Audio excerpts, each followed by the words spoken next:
तमिलनाडु के रामेश्वरम की संकरी गलियों में, जहां सुबह की हवा में नमक और समंदर की खुशबू घुली होती थी, वहीं एक साधारण से घर में जन्म हुआ एक ऐसे बच्चे का जिसने आगे चलकर पूरे भारत के सपनों को उड़ान दी।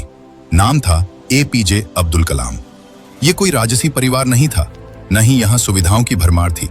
उनके पिता जैनुलाब्दीन एक नाव चलाते थे और माँ अशी अम्मा घर संभालती थी। घर में पैसे कम थे, लेकिन मूल्यों और अनुशासन की कमी नहीं थी। बचपन से ही कलाम के अंदर एक अजीब सी जिज्ञासा थी, आसमान को देखने की, पक्षियों की उड़ान को समझने की और ये जानने की कि इंसान भी क्या कभी यूं ही उड़ सकता है। लेकिन सपनों के साथ साथ हकीकत भी थी, और वो हकीकत थी गरीबी की। यही कारण था कि छोटी उम्र में ही उन्होंने अपने परिवार की मदद करने का जिम्मा उठाया।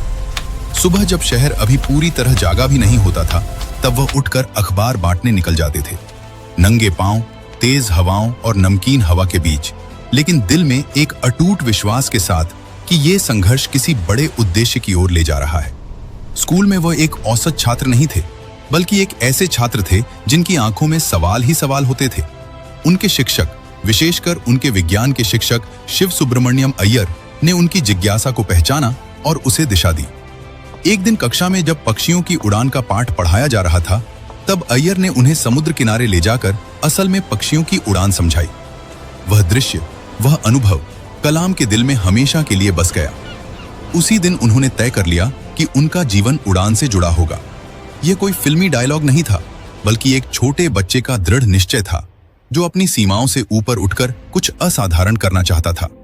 लेकिन रास्ता आसान नहीं था। उच्च शिक्षा के लिए पैसे जुटाना भी एक चुनौती थी। फिर भी उन्होंने हार नहीं मानी।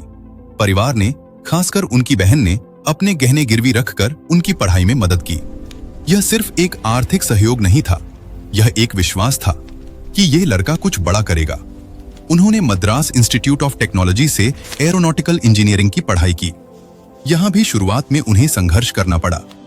एक बार उनके प्रोजेक्ट को लेकर उनके प्रोफेसर ने कड़ी चेतावनी दी, या तो समय पर उत्कृष्ट काम पूरा करो या स्कॉलरशिप खत्म। उस दबाव ने उन्हें तोड़ा नहीं, बल्कि तराशा। उन्होंने दिन रात एक कर दिया और समय पर न सिर्फ प्रोजेक्ट पूरा किया, बल्कि अपनी काबिलियत भी साबित कर दी। यही वो मोड़ था जहां से उनका आत्मविश्वास एक नई ऊंचाई पर पहुंच गया। पढ़ाई के बाद उन्होंने defence research and development organisation DRDO में काम शुरू किया, लेकिन उनका असली सपना था अंतरिक्ष। यही सपना उन्हें ले गया Indian space research organisation ISRO तक, जहां उन्होंने भारत के पहले सैटेलाइट लॉन्च व्हीकल SLV-3 के विकास में महत्वपूर्ण भूमिका निभाई। लेकिन सफलता की यह यात्रा सीधी नहीं थी। 1979 में जब SLV-3 का पहला प्रक्षेपण हुआ, तो वह असफल रहा। पूरा देश देख रहा था, उम्मीदें टूट गई थीं और उस असफलता की जिम्मेदारी कलाम पर थी।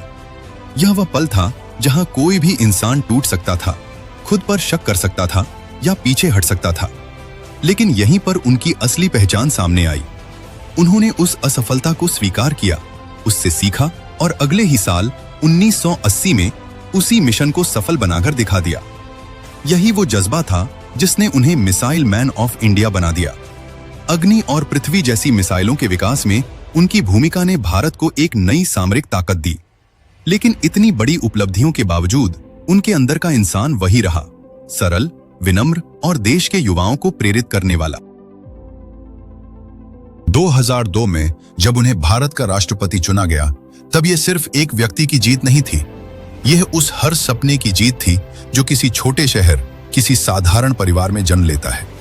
एक अखबार बेचने वाला लड़का जिसने कभी हार नहीं मानी, जिसने अपने हालात को अपनी पहचान नहीं बनने दिया, वही लड़का देश का सर्वोच्च पद संभाल रहा था। लेकिन राष्ट्रपति बनने के बाद भी उन्होंने खुद को पीपल्स प्रेसिडेंट बनाए रखा। वो बच्चों से मिलते, छात्रों से बात करते और हर जगह यही कहते, बड़े सपने देखो, क्योंकि सपने ही विचारों में बदलते हैं और विचार ही कर्म में। उनकी किताब विंग्स ऑफ फायर सिर्फ एक आत्मकथा नहीं, बल्कि लाखों युवाओं के लिए एक मार्गदर्शक बन गई।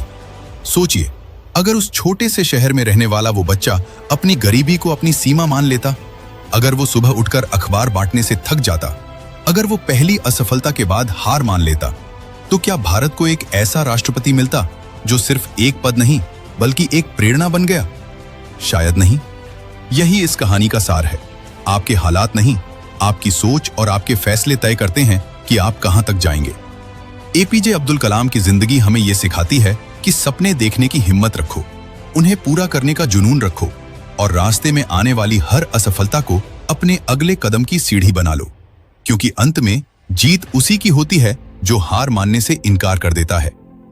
अगर एक साधारण परिवार का लड़का जो सुबह 4 बजे उठकर अखबार बेचता था देश का राष्ट्रपति बन सकता है, तो आप भी अपनी कहानी लिख सकते हैं।